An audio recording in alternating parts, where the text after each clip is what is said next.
नमस्कार दोस्तों, स्वागत है आप सभी का एक बार फिर से अड्डा एमसीक्यू जीके में।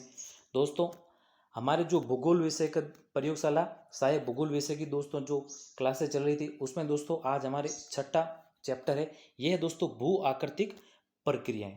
इससे पहले दोस्तों हम 5 चैप्टर इसके पढ़ चुके हैं और आपने वो नहीं देखे हैं तो लैब असिस्टेंट जियोग्राफी नाम से प्लेलिस्ट बनी है, उसमें जाकर दोस्तों आप देख सकते हैं। शुरू करने से पहले दोस्तों आपके जो 5वां चैप्टर पढ़ा है उसमें दोस्तों आपके 14% है, उसमें थोड़ी मिस्टेक है, यानी उसमें ग्रेनाइट के 2 प्रमुख घटक पूछे थे दोस्तों आपको, उसमें आपको स ऑप्शन बता दिया गया जो कि दोस्तों गलत है। इसके लिए दोस्तों माफ़ी चाहूँगा, शायद प्रश्न को पढ़ने में कुछ गलती रही होगी। इसका सही उत्तर दोस्तों आपके ऑप्शन ब यानी सिलिका और दोस्तों एल्यूमिनियम। जो आपने दोस्तों दूसरे चैप्टर में पढ़ा होगा सियाल, उस ये उसका 2 घटक है, यानी ग्रेनाइट के 2 घटक है दोस्तों, ये सिलिका और दोस्तों एल्यूमिनियम। तो इसके लिए दोस्तों माफ़ी चाहूँगा, एक बार फिर से कह रहा हूँ, स ऑप्शन बताया गया आपको जो कि दोस्तों गलत है। प्रश्न में मिस्टेक, प्रश्न को पढ़ने में दोस्तों मिस्टेक रही होगी और इसका सही उत्तर आपके ऑप्शन ब है। इसको थोड़ा दोस्तों ध्यान में रखिएगा। और दोस्तों इसकी पीडीएफ यानी इन क्लासों की जो पीडीएफ जिनको भी चाहिए वो आप टेलीग्राम चैनल पर जाकर दोस्तों डाउनलोड कर सकते हैं और टेलीग्राम दोस्तों चैनल का लिंक आपको डिस्क्रिप्शन में मिल जाएगा। और दोस्तों कुछ दोस्त कमेंट कर रहे हैं कि दिन में दोस्तों 2 से 3 क्लास लगाई, यानी 2 से 3 वीडियो अपलोड कीजिए। तो दोस्तों 3 तो लगभग पॉसिबल नहीं हो पाएगा, लेकिन जल्दी कोशिश रहेगी कि आपके 2 वीडियो जल्दी अपलोड किए जाएं, क्योंकि दोस्तों आप सभी को पता है अभी छोटी क्लासों के जो एग्ज़ाम चल रहे हैं उसके कारण थोड़ा शेड्यूल ऐसा ही है। तो 3 तो दोस्तों हो नहीं पाएगा, लेकिन कोशिश पूरी रहेगी कि 2 क्लासें यानी 2 वीडियो आपके इस चैनल पर अपलोड किए जाएं। और एक बार फिर बता दूं दोस्तों, आपके 14% है उसमें थोड़ा करेक्शन आप ध्यान में रखिएगा। इसका सही उत्तर ऑप्शन स नहीं है, ऑप्शन ब इसका सही उत्तर है। और दोस्तों आपको किसी भी प्रश्न में कठिनाई हो तो आप कमेंट के माध्यम से दोस्तों बता सकते हैं, इसका दोस्तों निस्तारण आपके कर दिया जाएगा। और दोस्तों ये टॉपिक यानी ये जो अभी आपके 11th क्लास की दोस्तों जो बुक है उसमें से, यानी वो बुक है आपके भौतिक भूगोल, उसमें से दोस्तों आपके थ्योरी के इर्द गिर्द दोस्तों ये प्रश्न घूमते हैं। आप थ्योरी को भी दोस्तों जरूर देखें और इन प्रश्नों को देखें फिर उसके बाद में, और कमेंट के माध्यम से दोस्तों आप बता सकते हैं, बेफिक्र होकर बता सकते हैं अगर आपको कुछ मिस्टेक्स लगती है इन प्रश्नों में। तो आते हैं दोस्तों हमारे टॉपिक की ओर। और शुरू करने से पहले अगर आपने इस चैनल को सब्सक्राइब नहीं किया है तो इस चैनल को सब्सक्राइब कर लें, पास में स्थित बेल आइकन को दबा लें ताकि समय समय पर आपको अपडेट मिलते रहें। तो बिना देरी के दोस्तों शुरू करते हैं आज के पहले प्रश्न के साथ। हमारा टॉपिक है दोस्तों भू आकृतिक प्रक्रियाएं। इसका पहला प्रश्न दोस्तों, भू आकृतिक प्रक्रियाओं में कितने प्रकार के बल कार्य करते हैं? तो दोस्तों भू आकृतिक प्रक्रियाओं में आपके बल कार्य करते हैं 2। कितने प्रकार के दोस्तों? 2। इसका सही उत्तर ऑप्शन ब होगा। अब ये 2 बल कौन से हैं? एक तो है दोस्तों आपके अंतर्जात बल। कौन से हैं? अंतर्जात बल। एक है दोस्तों आपके बहिर्जात बल या बहिर्जनित भी कह सकते हैं। तो एक है आपके अंतर्जात, एक है दोस्तों आपके बहिर्जात। अब दोस्तों इनकी बात करें तो ये अंतर्जात बल भी, ये भी दोस्तों आपके 2 प्रकार के होते हैं। एक तो होता है दोस्तों आपके पटल विरूपण और एक होता है दोस्तों आपके आकस्मिक। इसकी दोस्तों हम आगे चर्चा करेंगे आगे आने वाले प्रश्न में। और बहिर्जात भी दोस्तों आपके 3 प्रकार के होते हैं। एक तो अपक्षय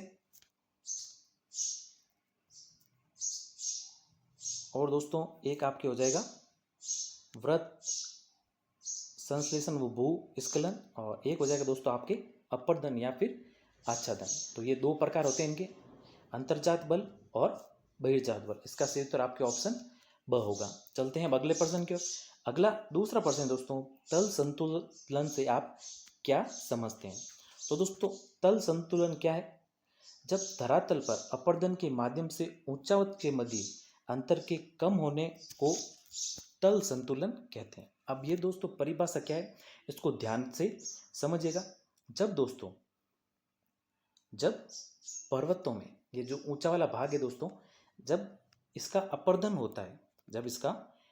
होता है तब ये दोस्तों खिसक कर इन खाली स्थानों पर दोस्तों, इसके दोस्तों जो कण होंगे इन खाली स्थानों को भर देंगे और इसके कारण दोस्तों ये तल क्या होगा, धीरे धीरे समतल हो जाएगा। तो उसको क्या कहेंगे दोस्तों, तल संतुलन। तो ये परिभाषा आप इस माध्यम से आप समझ सकते हैं। यानी जो आपके ये पर्वत होंगे ऊंचे ऊंचे, यहाँ पर दोस्तों कुछ खाली जगह भी होगी। इसमें दोस्तों अपर्दन के कारण, इन पर्वतों में दोस्तों अपर्दन के कारण जो पास में खाली स्थान होगा, वो खाली स्थान दोस्तों धीरे धीरे भर जाएगा और ये स्थान दोस्तों आपके संतुलन हो जाएगा, जिसे तल संतुलन कहते हैं। तो इसका उत्तर आपके ऑप्शन अ होगा। और दोस्तों ये तल संतुलन किसके द्वारा होता है, ये जल, पवन और दोस्तों हिमनद आदि क्रियाओं के द्वारा ये दोस्तों होता है। चलते हैं अब अगले प्रश्न की ओर। अगला तीसरा प्रश्न दोस्तों, अंतर्जात प्रक्रियाएं कितने प्रकार की होती है। अब दोस्तों हमने पहले प्रश्न में पढ़ा था कि भू आकृतिक प्रक्रिया होती है दो प्रकार की। एक होती है दोस्तों आपके अंतर्जात, एक होती है बहिर्जात। और अब हमें इस प्रश्न में पूछा है उसी का भाग, यानी अंतर्जात प्रक्रिया या अंतर्जात बल है, ये कितने प्रकार के होते हैं। तो ये होते हैं दोस्तों आपके दो प्रकार के। कितने प्रकार के होते हैं, दो प्रकार के। इसका सही उत्तर होगा ऑप्शन अ। अब दोस्तों ये दो प्रकार कौन कौन से हैं, एक तो है दोस्तों आपके पटल विरूपण, एक कौन सा है, एक है पटल विरूपण, और एक है दोस्तों आपके आकस्मिक। अब दोस्तों पटल विरूपण क्या है, अब इसमें दोस्तों भू प्रॉपर्टी के निर्माण में यानी उत्थान, इसके संचलन आदि को दोस्तों इसमें पढ़ा जाता है। और आकस्मिक में दोस्तों, आकस्मिक में आपके ज्वालामुखी हो गया, भूकंप हो गया आदि का दोस्तों इसमें निर्माण होता है। और पटल विरूपण में क्या होगा, भू प्रॉपर्टी का दोस्तों जो निर्माण होगा, इसके बारे में दोस्तों पटल विरूपण में अध्ययन करते हैं। तो इसका सही उत्तर का हमारे ऑप्शन अ, यानी अंतर्जात प्रक्रियाएं कितने प्रकार की होती है, ये होती है आपके दो प्रकार की। और ये दो प्रकार, एक तो पटल विरूपण है और एक है आकस्मिक। चलते हैं अगले प्रश्न की ओर। अगला चौथा प्रश्न दोस्तों, जलवायु के दो महत्वपूर्ण घटक हैं। तो दोस्तों जलवायु के दो महत्वपूर्ण घटक कौन कौन से हैं, ये है दोस्तों आपके तापमान और वर्षण। और दोस्तों ये घटक विभिन्न भू आकृतिक प्रक्रियाओं को क्या करते हैं, नियंत्रित करते हैं। तो इसका सही उत्तर होगा आपके ऑप्शन अ। चलते हैं अगले पांचवें प्रश्न की ओर। अब अगला प्रश्न दोस्तों अपक्षय के प्रकार है। तो दोस्तों सबसे पहले जाने कि अपक्षय क्या होता है। तो दोस्तों अपक्षय क्या होता है, ध्यान से सुनिएगा। सेलों का अपने ही स्थान पर भौतिक व रासायनिक क्रियाओं द्वारा विघटन व वियोजन से टूटना क्या कहलाता है दोस्तों, अपक्षय। अब ये कितने प्रकार के होते हैं, ये होते हैं दोस्तों आपके तीन प्रकार के। इसका सही उत्तर होगा ऑप्शन ब। अब इन तीन प्रकारों को देखें तो तीन प्रकार है दोस्तों आपके। पहला तो है रासायनिक अपक्षय, दूसरा है दोस्तों आपके भौतिक अपक्षय, और तीसरे की बात करें तो तीसरा है दोस्तों जैविक अपक्षय। अब रासायनिक में दोस्तों, रासायनिक प्रक्रिया द्वारा सेलों का टूटना वो रासायनिक अपक्षय के अंतर्गत। भौतिक अपक्षय में दोस्तों सूर्य ताप, तुषार, जल, वायुदाब आदि से चट्टानों में विघटन आपके क्या कहलाएगा, भौतिक अपक्षय। और जैविक में दोस्तों जीव जंतु व वनस्पतियों से होने वाला विघटन आपके जैविक अपक्षय के अंतर्गत आएगा।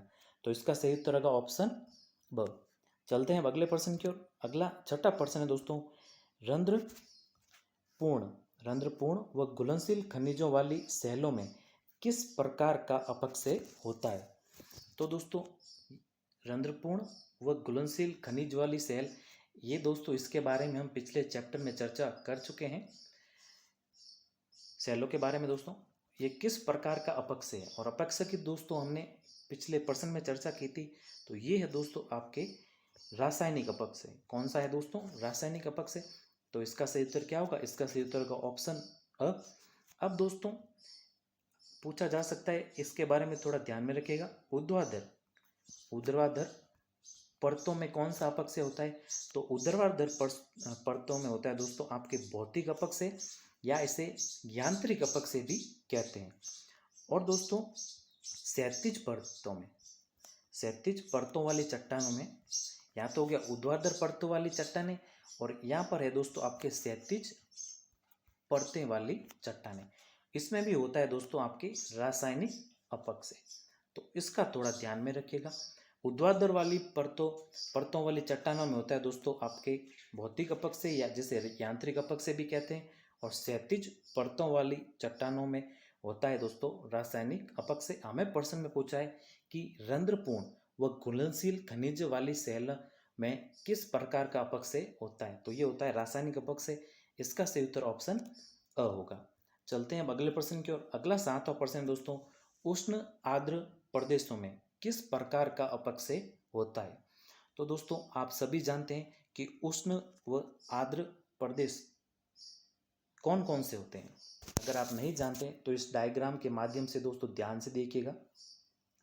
ये हमारा ग्लोब है, यहाँ पर सभी जानते हैं दोस्तों कि क्या है, साउथ पोल, और यहाँ पर हो गया आपके नॉर्थ पोल।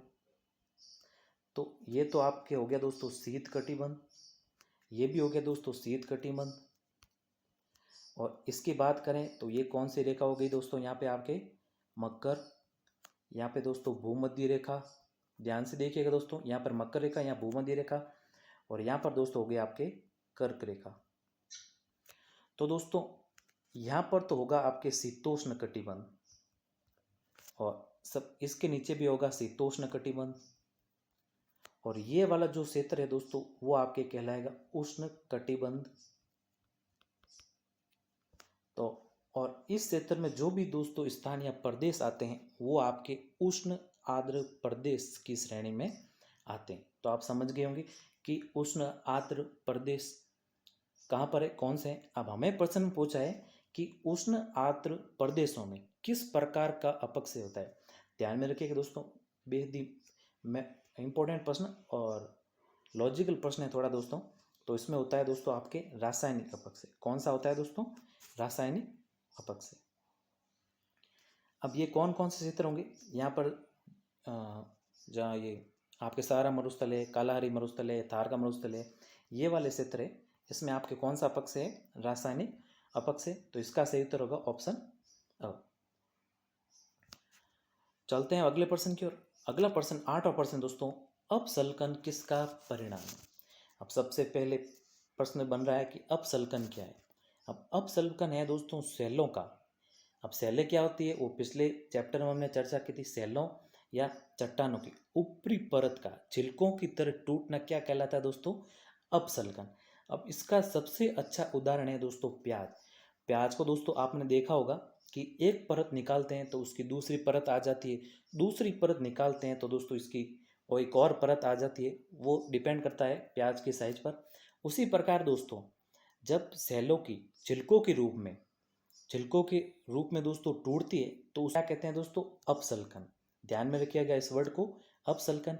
अब हमें पूछा है कि अपसल्कन किसका परिणाम है, तो ये है आपके भौतिक अपक्षय का, और अपक्षय की दोस्तों हम चर्चा कर चुके हैं। तो इसका सही उत्तर क्या है, इसका सही उत्तर है आपके ऑप्शन अ। चलते हैं अगले प्रश्न की ओर। अगला प्रश्न 9वां प्रश्न दोस्तों, वनस्पति द्वारा अपक्षय परिणाम है। तो दोस्तों वनस्पति द्वारा अपक्षय किसका कौन से अपक्षय का परिणाम है दोस्तों, ये है आपके जैविक अपक्षय का। किसका दोस्तों, जैविक अपक्षय का। अब वनस्पतियों की जड़ें दोस्तों चट्टानों में प्रवेश करती है तो ये वनस्पतियों में अपक्षय का कारण बनती है। अब जैविक अपक्षय में दोस्तों आपके दीमक हो गई, चूहे हो गए, और जो भी जीव जंतु हो गए, ये सभी दोस्तों इस श्रेणी में आते हैं। और मानव भी दोस्तों, मानव के द्वारा भी खनन, वनों की कटाई, खानों की खुदाई द्वारा इस प्रकार का अपक्षय किया जाता है। तो इसका सही उत्तर क्या होगा दोस्तों, इसका सही उत्तर होगा ऑप्शन स, यानी वनस्पति द्वारा अपक्षय। कौन सा अपक्षय है, ये आपके जैविक अपक्षय। इसका सही उत्तर ऑप्शन स होगा। चलते हैं अब अगले प्रश्न की ओर।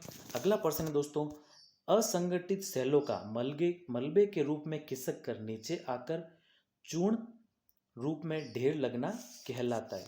ध्यान रखिएगा दोस्तों, इंपॉर्टेंट प्रश्न और महत्वपूर्ण प्रश्न। अब दोस्तों जब असंगठित सेलें होती है, इसमें दोस्तों गुरुत्वाकर्षण बल के कारण जब इनके दोस्तों कण नीचे आते हैं तो ये दोस्तों नीचे आकर इनके ढेर लग जाते हैं। इन ढेर को दोस्तों क्या कहते हैं, इन ढेर को कहते हैं टॉलस। इन ढेर को क्या कहते हैं दोस्तों, टॉलस। अब जब ये दोस्तों शंक्वाकार रूप में ढेर लगते हैं, जब ये शंक्वाकार रूप में लगते हैं तो इसे दोस्तों टॉलस शंकु कहते हैं। इसे क्या कहते हैं, टॉलस शंकु। तो इसका सही उत्तर क्या होगा, इसका सही उत्तर ऑप्शन अ होगा। आप समझ गए होंगे कि टॉलस क्या होता है। जब चट्टानों के कण गुरुत्वाकर्षण बल के कारण नीचे आते हैं तब दोस्तों ढेर के रूप में जम जाते हैं। इन ढेरों को कहते हैं टॉलस। और जब ये शंकु रूप में जमते हैं तो इन्हें कहते हैं टॉलस शंकु। तो ये परिभाषा दोस्तों आपको पूछी जा सकती है। तो चलते हैं अब अगले प्रश्न की ओर। अगला 11वां प्रश्न है दोस्तों, मंदवाहक का उदाहरण है। अब दोस्तों पिछले प्रश्न में हमने पढ़ा कि जो स्थानांतरण होता है, यानी सेलों का दोस्तों गुरुत्वाकर्षण बल के कारण कणों का स्थानांतरण होता है, तब आपके स्थानांतरण 3 प्रकार के होते हैं। एक तो पहला यही है दोस्तों आपके मंदवाह,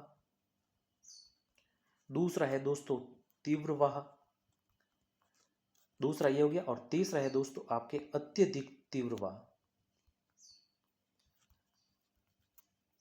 तो दोस्तों ये तीनों इंपॉर्टेंट हैं और कुछ परीक्षाओं में इनसे संबंधित प्रश्न पूछे जा चुके हैं, तो इनको भी थोड़ा दोस्तों ध्यान में रखिएगा। आपके आगे 2 से 3 प्रश्न आएंगे इससे संबंधित दोस्तों।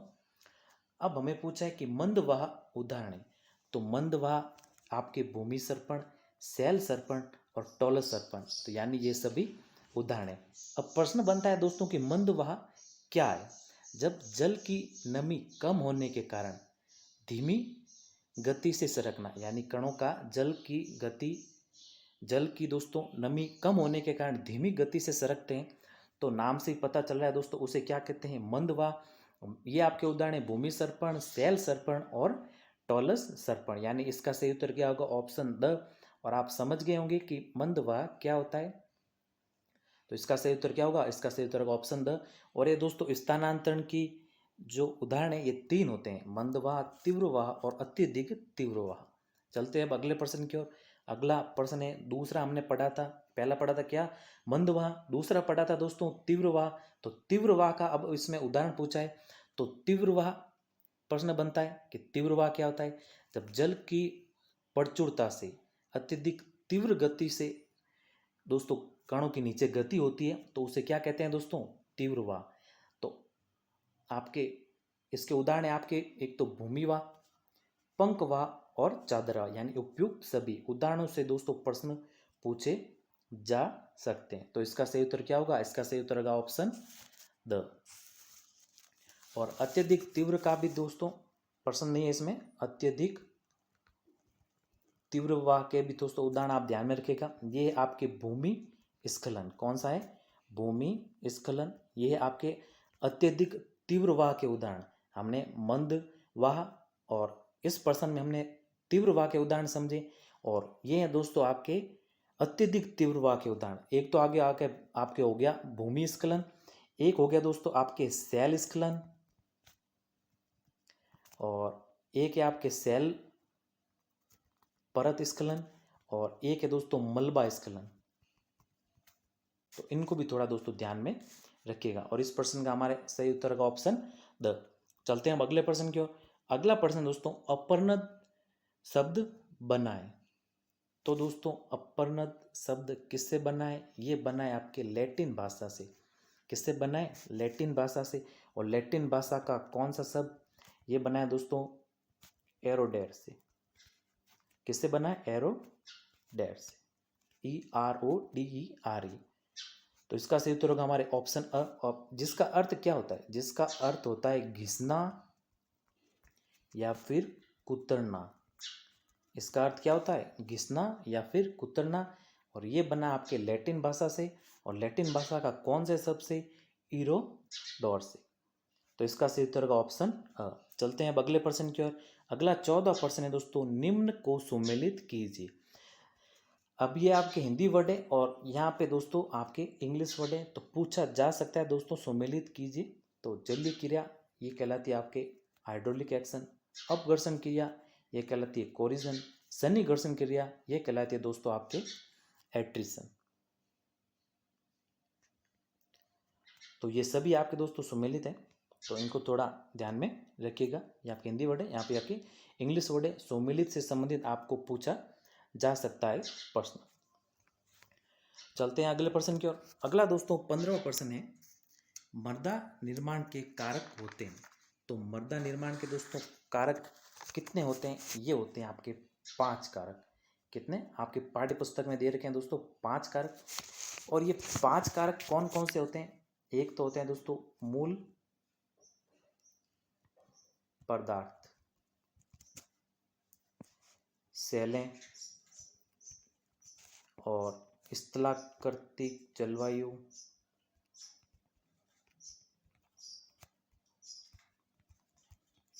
और हो गया दोस्तों आपके जैविक क्रियाएं, और एक हो गया आपके और समय। तो ये होते हैं दोस्तों आपके 5 कारक, 1 2 3 4 और 5। तो इसका सही उत्तर का ऑप्शन ब। चलते हैं अब अगले प्रश्न की ओर। अगला 16वां प्रश्न दोस्तों, निम्नलिखित में से कौन अंतर्जात बलों का उदाहरण है? तो दोस्तों आपने पढ़ा कि अंतर्जात बल और बहिर्जात बल कौन कौन से होते हैं। अब हमें प्रश्न में पूछा है कि अंतर्जात बल और का उदाहरण क्या है? तो ये है आपके ज्वालामुखी। और एक उदाहरण पूछे तो ये भूकंप। ये किसका उदाहरण है दोस्तों? अंतर्जात बलों का। तो इसका सही उत्तर का ऑप्शन ब। चलते हैं अब अगले प्रश्न की ओर। अगला 17वां प्रश्न दोस्तों, निम्नलिखित में से कौन सी एक अनुक्रमिक प्रक्रिया है? तो दोस्तों इनमें से कौन सी है जो अनुक्रमिक प्रक्रिया है? ये है दोस्तों आपके अपरदन। क्या है? अपरदन। तो इसका सही उत्तर का ऑप्शन द। चलते हैं अगले प्रश्न की ओर। अगला 18वां प्रश्न है दोस्तों, जल योजन प्रक्रिया निम्नलिखित पदार्थों में से किसे प्रभावित करती है? तो जल योजन प्रक्रिया दोस्तों किसे प्रभावित करती है? लवण को। तो इसका सही उत्तर भी क्या होगा? Option the. चलते हैं अब ये दोस्तों है आपके रासायनिक अपक्षय। कौन सा है? रासायनिक अपक्षय। इसका ध्यान में रखिएगा थोड़ा। चलते हैं अगले प्रश्न की ओर। अगला 19वां प्रश्न दोस्तों, आपके मृदा का निर्माण किस क्रिया द्वारा होता है? तो दोस्तों मृदा का निर्माण किस क्रिया द्वारा होता है? ये होता है दोस्तों अपक्षय द्वारा। किसके द्वारा होता है? अपक्षय द्वारा।